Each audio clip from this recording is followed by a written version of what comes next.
नमस्कार, आपका स्वागत है हमारे चैनल में। मैं हूं आपके साथ अर्जुन खजूरिया और इस समय अगर बात की जाए उत्तर प्रदेश में हम मौजूद हैं और उत्तर प्रदेश में जिस हिसाब से शासन प्रशासन यहां का काम कर रहा है, ख़ास तौर पर उमेश पाल हत्याकांड के बाद लगातार जो है गैंगस्टर्स के पीछे पूरा प्रशासन लगा हुआ है, पुलिस लगी हुई है। और इसमें जो एक मेन नाम है वो है अतीक अहमद का, बाहुबली अतीक अहमद, जो इस समय गुजरात की साबरमती जेल में बंद है। और इस समय जो पूरा घटनाक्रम चल रहा है, इसी मुद्दे पर बातचीत करने के लिए हमारे साथ एहसान खान मौजूद हैं, जो पसमंदा मुस्लिम समाज के राष्ट्रीय अध्यक्ष हैं। गुजरात की साबरमती जेल में बंद हैं अतीक अहमद, और जो उत्तर प्रदेश एसटीएफ यानी कि स्पेशल टास्क फोर्स की टीम है, उनके साथ साथ प्रयागराज जो पुलिस है वो यहाँ पर निकल चुकी है गुजरात के लिए, साबरमती में जा के उनसे पूछताछ करने के लिए। कैसे देखते हैं इस मूव को? जय हिंद, वंदे मातरम, भारत माता की जय।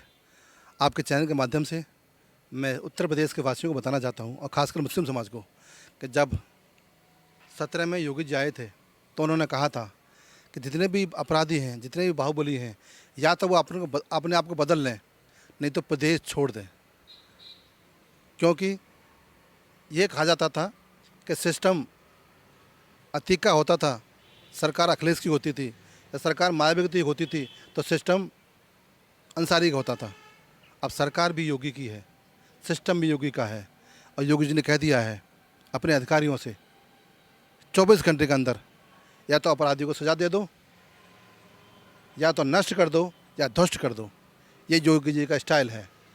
परंतु आज जो बाहुबली हैं वो कांपते हैं। वो कांपते इसीलिए हैं कि उन्होंने कहीं ना कहीं पिछली सरकारों में संरक्षक प्राप्त कर और ज़मीनें कब्जा की, गरीबों की हत्या की, और कहीं ना कहीं अपना वर्चस्व बनाया।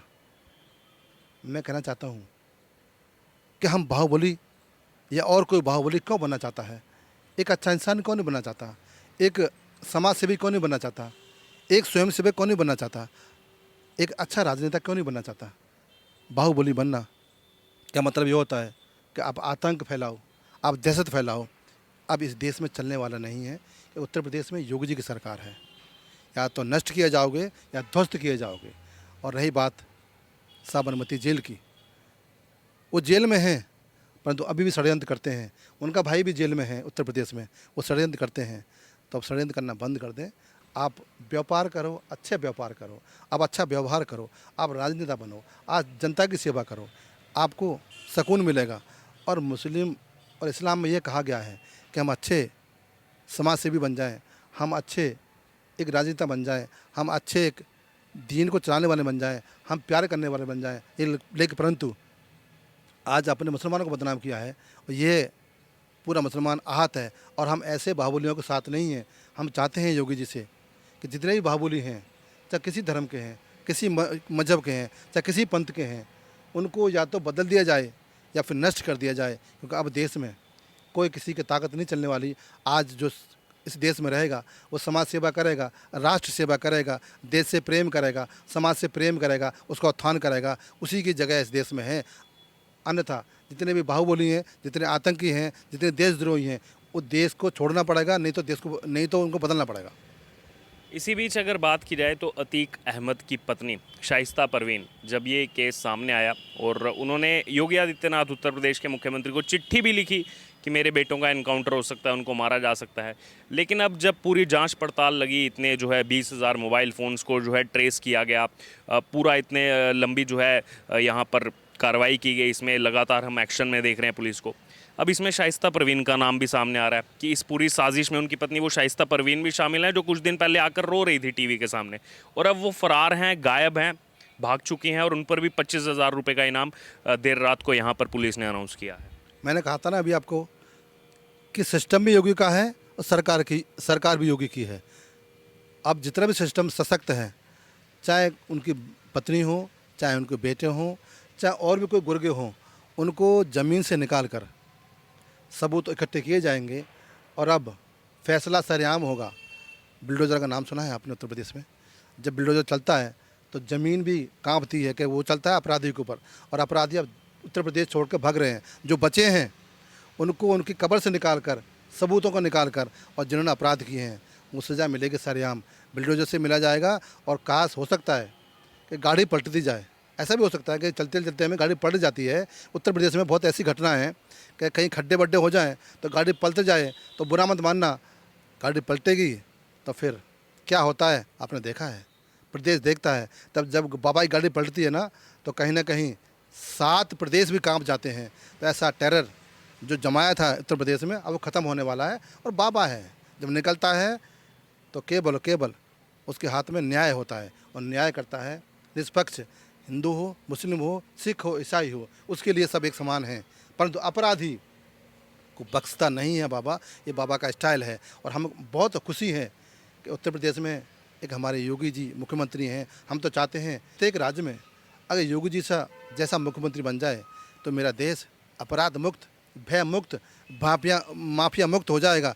तो कहीं ना कहीं ये देश सोने की चिड़िया होगा, और तभी हम इसको संपूर्ण विकसित और सशक्त समृद्ध देश बना सकते हैं। और विश्व गुरु तभी बनेगा तब हमारे देश से अपराध होगा मुक्त। और अपराध मुक्त ऐसी जो हमारे योगी जी जैसे मुख्यमंत्री होंगे, वो अगर बन जाएंगे तो जल्दी से ये देश बदल जाएगा। और मैं कहना चाहता हूँ भूमाफियों से या अपराधियों से, या जो आतंकी फैक्ट्री चलाते हैं, या तो बदल जाएं, नहीं तो आपको बदल दिया जाएगा। ये मेरा कहना। इसी बीच जो आपने जिक्र किया कि गाड़ी जो है पलट सकती है, गाड़ी जो है पहले भी पलटी है, ये वाकया उत्तर प्रदेश विधानसभा चुनाव से पहले योगी आदित्यनाथ से भी जब एक मीडिया के मंच पर सवाल किया गया तो उन्होंने भी कहा कि इतनी चलती गाड़ी में एक्सीडेंट हो सकता है। तो कहीं ना कहीं बहुत सारे लोग जो विपक्ष हैं वो भी इस पर सवाल उठाता है कि ये क्या है, ये कानून प्रक्रिया से खिलवाड़ किया जाता है यहाँ पर सरकार की तरफ से, क्यों जो है कानून को हाथ में लिया जाता है। इन सभी घटनाओं को जो है कहा जाता है जानबूझकर की जा रही हैं गाड़ी पलटाने की। ये विपक्ष क्या कहता है हमें तो समझ नहीं आता। आप हिंदुस्तान में रहते हैं और कितने सड़क दुर्घटनाएं होती हैं, तो क्या जानबूझ के होती हैं? वो नहीं होती। तो ये तो एक प्रोसेस है सड़क मार्ग से आने का, और दुर्घटना गाड़ी से कभी हो सकती है, इसमें जानबूझ कोई नहीं करता। कई बार हमारी दुर्घटना हुई है कि हम जानबूझ किया है, ऐसा नहीं है। योगी जी कभी जानबूझ के नहीं करते, क्योंकि वो सशक्त समृद्ध है, उनको करने की जरूरत नहीं। मुख्तार अंसारी का भी तो नहीं। हाँ, मुख्तार अंसारी जी अभी वो कहीं ना कहीं शांत बैठे हैं। अगर अपराध में लिप्त होंगे तो गाड़ी उनकी पलटेगी। और अभी दूसरे राज्यों में है वो।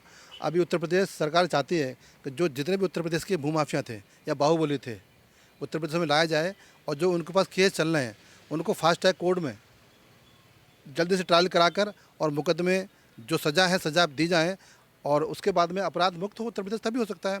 उत्तर प्रदेश का किसी भी जगह जेल में या किसी प्रदेश की जेल में अगर कोई माफिया है और कोई बाहुबली है, तो योगी जी ने कह दिया सिस्टम से, जांच एजेंसियाँ सख्त समृद्ध हैं, उनसे उन्होंने कह दिया है कि आप जिस भी राज्य के जेल में हो, उसको प्रदेश का अगर रहने वाला है तो हमारे प्रदेश में रहेगा, सज़ा यहाँ मिलेगी। क्योंकि गुनाह उसने उत्तर प्रदेश में किया है, तो हम बाहर के जेल में क्यों रखा जाए। तो अब जितने भी भूमाफिया हैं, जितने भी बाहुबली हैं, वो अब उत्तर प्रदेश में आएंगे। और मैं जैसा देख रहा हूँ कि 24 से पहले जितने भूमाफिया हैं या तो बदल जाएंगे, या फिर जो हमारा कानून है सज़ा देगा, और सज़ा देगा सज़ाए मौत की। क्योंकि उन्होंने इतने गुनाह कर रखे हैं, इतने कत्ल कर रखे हैं बेगुनाहों के, इतने भूमाफिया उन्होंने कब्जे कर रखे हैं, इतने बहन बेटियों को विधवा किया है कि बहुत बड़ी फेहरिस्त है। सज़ा तो मिलनी चाहिए और सज़ा मिलेगी। अगर बात की जाए यहाँ योगी आदित्यनाथ की, जब ये वाकया सामने आया उस समय सदन जो है चल रही थी, और उनका वो एक स्टेटमेंट शायद उन्होंने भी नहीं सोचा होगा जो उन्होंने अखिलेश यादव को जवाब दिया था कि इन भू माफियाओं को अब हम मिट्टी में मिलाने का काम करेंगे। लेकिन वो जितना वायरल हुआ, आज भी उसकी चर्चा पूरे देश में हो रही है। और इसी को लेकर अब ये भी अपडेट सामने आ रहा है कि अतीक अहमद जो पहले खुश हुआ उमेश पाल हत्याकांड के बाद, क्योंकि इसमें पूरा इन्वॉल्वमेंट अतीक अहमद की बताई जा रही है, तो बाद में वो जा कर के उन्होंने देखा जब यहाँ पर एनकाउंटर होना शुरू हो गए, सब फरार हो गए, पुलिस का एक्शन जो उन्होंने देखा, अब उनका ये अपने लोगों से कहना था कि ये टाइमलाइन गलत हो गई। इस समय सदन चल रहा था, उत्तर प्रदेश विधानसभा चल रही थी, इस समय नहीं करना चाहिए था। अब उसको खुद का और अपने जो परिवार वालों के जो है मौत का डर सता रहा है। एक्चुअली है कि अखिलेश जी ने क्यों कहा कि सरकार भी आपकी, सिस्टम भी आपका है। क्योंकि उनकी सरकारों में सरकार तो अखिलेश जी की होती थी, सिस्टम किसी और को होता था। तो वो ये चाह रहे थे कि मैं देखूं उनको कि सिस्टम भी इनका है, कि सरकार भी इनकी है। और तभी योगी जी ने कह दिया कि मिट्टी मिला देंगे। मिट्टी मिला देने का मतलब ये है कि हम जो अपराधी हैं इस प्रदेश में नहीं रहेंगे, या तो प्रदेश छोड़ देंगे या हम उनको ख़त्म कर देंगे। क्योंकि ये बाबा जी का स्टाइल है, या तो ध्वस्त करेंगे या नष्ट करेंगे। तो अखिलेश जी को ये अभी नहीं पता था, क्योंकि वो जानते थे कि सरकार मेरी होती थी और सिस्टम किसी और के हाथ में होता था। ये अब जान लें अखिलेश जी कि सिस्टम भी योगी जी के हाथ में है और सरकार भी योगी जी के हाथ में है। तो अब भूल जाएं, कोई भी अपराधी, कोई भूमाफिया या कोई बाहुबली अब ताकत दिखाएगा तो उसको मिट्टी में मिला दिया जाएगा, ध्वस्त कर दिया जाएगा, नष्ट कर दिया जाएगा। ये बाबा जी का स्टाइल है। तो ये थे हमारे साथ एहसान खान, पसमानदा मुस्लिम समाज के राष्ट्रीय अध्यक्ष। और इस समय उत्तर प्रदेश में जो घटनाक्रम चल रहा है, वहाँ की राजनीति परिदृश्य इस समय जिस हिसाब से बदली हुई दिखाई दे रही है इस उमेश पाल हत्याकांड के बाद, कहीं ना कहीं वो डर जो है वो दोबारा से उत्तर प्रदेश के जितने भी बाहुबली थे, गैंगस्टर थे, उनके मन में वो डर का साया दिखाई दे रहा है।